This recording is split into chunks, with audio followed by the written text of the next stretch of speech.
Avoidants will let you in emotionally, but only if you fail their tests the right way. And here's what no one tells you.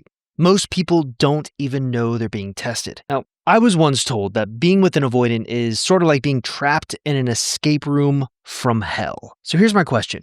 If I dropped you inside, do you think you could find the exit? Let's find out. So as you can see, I have the blueprints of the escape room pulled up. There are 6 main rooms, each representing a different test the avoidant will throw your way. And just for fun, each of these rooms has a specific theme tied to a major Hollywood blockbuster. Let's enter what I'm calling the Frozen room. This room was obviously inspired by Frozen.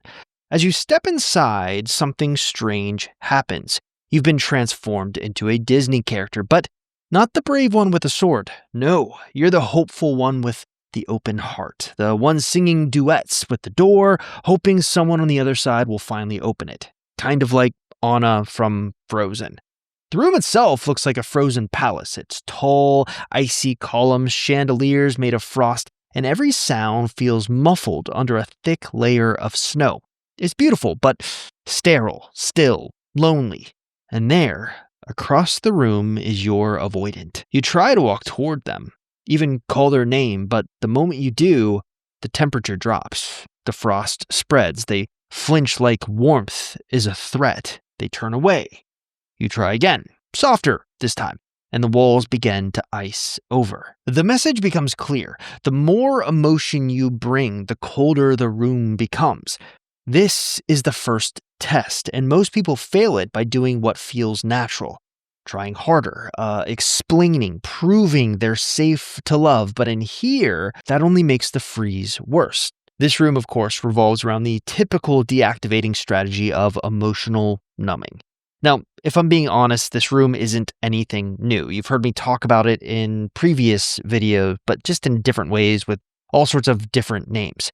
Here's something you might not have considered, though. For avoidance, numbing equals control. Now, what do I mean by that? Well, consider for a moment that for avoidance, any type of feeling equates to chaos. So numbing becomes a form of literal emotional control. You know, the whole, if I can't feel it, it can't control me. But the price is high. They become unreachable. They struggle to connect even when they want to. And eventually, they feel alone in their own emotional fortress. So where does that leave us in our escape room? Well, the escape clearly isn't here in the frozen tundra, so it's only natural that you're going to try a different room. That's where you enter into room number 2, the severance room. You're no longer Disney-fied here, but rather you've entered into a very ordered world. Green carpet, empty chairs, buzzing fluorescent lights. It feels like some kind of office, but not the kind where real work gets done. More like emotional refinement. And just ahead, you see them. You're avoidant. Only they don't seem to recognize you. Welcome to the refining room in Lumen, inspired by the show Severance. The test here is subtle, but brutal. See, this is the part of the relationship where they can say, I love you on Sunday, and then act like you don't exist on Monday. Where one version of them is warm, romantic, even open, but the moment emotions get inconvenient, they hit a switch. You're in a relationship with half of them, but the other half, well, that's locked behind a mental firewall. Oh, and I haven't even gotten to the best part yet. They're not pretending. They've actually severed their emotional experience, so they don't have to deal with the parts of intimacy that scare them. And that's what makes this room a nightmare. This room doesn't ghost you, it just emotionally logs you out. Now, psychologically, what's happening here is consistent with compartmentalization, where the avoidant splits their emotional life into separate boxes so they don't have to feel all these conflicting things at once. In this case, they separate you from the parts of themselves that feel fear or shame or vulnerability. So one version of them gets to love you, but the other version disappears the moment it starts to feel too real. Now here's the problem. You're being asked to build intimacy with someone who only shows up part-time. So clearly the escape from this nightmare isn't going to be found here. Maybe the next room will yield the escape. All right, room number 3 is the midsommar room. This room is unsettling, like really unsettling. The lighting is soft, almost dreamlike. You see people dressed in pale linen robes. They're barefoot, they're hair is braided with flowers. They smile when they see you, but it's the kind of smile that makes your skin crawl. Now, at first, this almost feels like a safe place, but then you start noticing the conversations. Everyone here is pretending like this is what love should feel like. Suppressing needs? Hey, that's emotional maturity. Romantic breadcrumbs? You should be grateful for them. Avoidant behavior? You know what? They just need space. Stop being dramatic. It's a cult. Not of robes and rituals, but of rationalization. You look around and you realize that these aren't actors. These are actually former players, people who entered the same exact escape room that you did and then just got stuck here. They were gaslit into believing that this isn't a trap. It's just what love tends to look like. And what's worse is that the avoidant doesn't even have to stay in this room with you. The culture does the gaslighting for them. You start doubting yourself. Maybe I'm asking for too much. Maybe I am too emotional. Maybe they're the victim and I'm the one who pushed them away. That's the genius, but also the cruelty of this room. Avoidants and narcissists both use this exact move. They flip the narrative. They become the misunderstood one. And you become the reason they had to shut down. So clearly, this room isn't the exit either. It's a trap built on self-doubt, and the longer you stay, the more you start to forget why you ever wanted to leave. The major deactivating strategy at play in this room is obviously gaslighting. Now, I'm going to say something a little bit controversial now. Avoidants gaslight not out of cruelty, but confusion. When their internal world feels chaotic or shameful, they need control over the story, even if that means rewriting facts. Are you starting to notice a theme developing here? It's control. Now, keep that in mind as we kind of make it through this crazy escape room. Let's move on to the next fan favorite room, room number 4, the jumanji room. This one's a fan favorite, but not really a fan favorite because not all the avoidants actually have it. It's specifically reserved for fearful avoidants. So you enter, and at first, it just looks like a normal living room. There's even a board game on the coffee table. And there is your avoidant, sitting, waiting for you to play with them.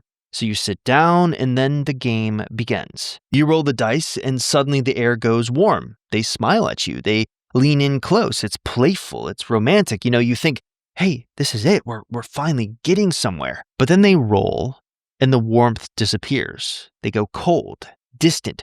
One-word answers. You feel like a stranger. Next roll, they're flirty again.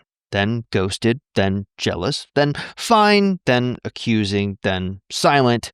The room keeps you chasing stability in a game that was designed for chaos. Because here's the truth. Fearful avoidants aren't just playing games with you. They're stuck inside one. Their nervous system swings between craving closeness and fearing it. So every emotional shift is a survival reflex. But to you, it feels like whiplash. And worse, it keeps you hoping that if you can just roll the dice right, they're going to stay warm. Spoiler, the game doesn't ever end that way. But again, not every avoidant is a fearful avoidant, which means sometimes this room won't exist. But let's move on to our next room. Room number 5. The Hunger Games. You step into this room and suddenly the entire environment changes. Gone are the walls of the escape room. You're standing in an open arena and it's eerily quiet, but something feels off. Around you are other people, and slowly it dawns on you that these aren't strangers. They're your avoidance exes, every single one of them. You're in the middle of some twisted relationship battle royale. Only no one's holding weapons. They're holding versions of themselves. You have the cool girl, the therapist, the sexually liberated one, the always there no matter what person. Everyone is performing. Everyone is competing. Not for survival though, but to be chosen. Welcome to the Hunger Games, where love is survival of the emotionally fittest. Because this room runs on comparison. Your avoidant might not say it out loud, but they're stacking you up against the people who came before. In other words, you've probably heard me talk about this concept of the Frankenstein Phantom X. Basically, they take the very best qualities of all their past partners and combine them into some super Phantom X. Well, those qualities, they're found here in the Hunger Games room. the chillest one, the one who didn't ask for too much, the one they could almost love, if only it hadn't gone wrong. Now, here's the most messed up part. None of these people ever escape the arena. They're all still trying to win a game that's rigged from the start because avoidants often don't know how to connect without testing first. And that means your worth isn't felt, it's often measured. So the second you show emotion, hey, you're too much. The second you ask for clarity, hey, you're too needy. The second you act unfazed, guess what? You're not connected enough. It's a test with no right answer. And the more you fight to prove that you're the right one, the more you start to lose yourself, which leads us to the sixth room, the Groundhog Day room. You step through the door and instantly feel like you've been here before. Same lighting, same furniture, same awkward silence in the air. You take a few steps, and then just like that, you're back at the door you just came through. But this time, it's day one again. They're texting you like nothing happened. They're sorry for the confusion. They just needed time. They missed you. So you re-enter the room. And for a moment, it feels new, fresh, hopeful. But eventually, something shifts, just like last time. They pull away. You try to make sense of it. You have the same argument, the same feeling of walking on eggshells, the same aching confusion. And just as things fall apart again, you're right back at the beginning. Welcome to the Groundhog Day room, the purgatory of on-again, off-again relationships. And you keep going through it because every cycle almost feels like progress. But this isn't a relationship, it's a loop designed to reset whenever emotional closeness becomes too real. Because avoidants crave connection until it threatens their sense of control. And the moment it does, they hit reset and they bring you right back to day one. They reel you in with just enough warmth to erase the pain so you'll agree to play the game again. But each round costs you a little more. More of your confidence, more of your boundaries, more of your sense of what love should feel like. You don't even realize it. And that's what I'd like to talk to you about. How do you pass all of these tests? Well, that's the thing. I lied. There's no way to pass any of these tests because they're designed to control you. You see, most people think that the escape room is about proving worthiness, but the realization they always fail to have is that avoidants build emotional mazes to feel safe, not to feel close. And the moment you stop trying to pass their tests, you stop letting them control your emotional reality. Now, play along with me for a minute here. Let's say you get into a relationship with the avoidant and you become locked in the escape room.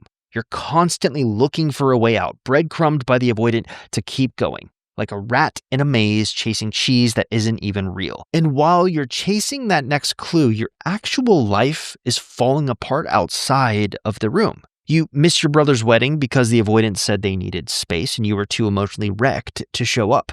You stop hanging out with your friends because every time you do, they get distant and cold the next day. You lose sleep replaying every text thread, trying to find that moment that it all shifted. You turn down a job opportunity in another city because you thought you were finally getting closer. You delete dating apps, you skip parties, you stop flirting even when you're broken up because a part of you still believes that door will open again. You stop trusting yourself, you second guess everything, even basic stuff like whether you're allowed to want consistency. It's not just a relationship at this point. It's your full-time job, your spiritual mission, your emotional religion, all in the service of answering one singular question. How do I get out of this room? But I still haven't answered the question. That's the reason you clicked on this video. When will the avoidant let you in emotionally? Well, honestly, only after you wake up and realize that you need to stop letting avoidance control your emotional reality. Now, I'm known for making this solar system analogy. You have the sun at the center, which represents you, and then you have the planets revolving around the sun, which represent things like friends, family, and work. Now, what often happens is when you get into a relationship with avoidance is that you end up orbiting their solar system instead of your own. I want you to take a look at that escape room graphic again. Does it sort of look familiar? You've got the avoidant in the middle like a sun. You've got the 6 escape rooms all orbiting the avoidant like planets in a solar system. Oh, and then of course we have you jumping from room to room looking for an escape but unable to find one. If you take nothing else from this video, let it be this. The more you center your life around an avoidant, the more you abandon the part of you they were drawn to in the first place, the part that wasn't chasing.